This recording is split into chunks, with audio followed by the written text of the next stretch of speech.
Okay, YouTube, so I come back inside the truck, I start the truck, I rev the truck, I rev it up. You know, rev it up for a couple of seconds, and when I rev it for a couple of seconds, then you see, no more warning.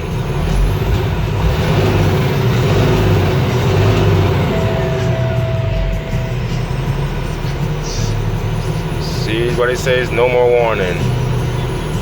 So I'm good to go again. So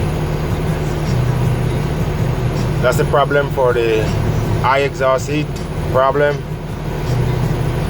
So we're good to go.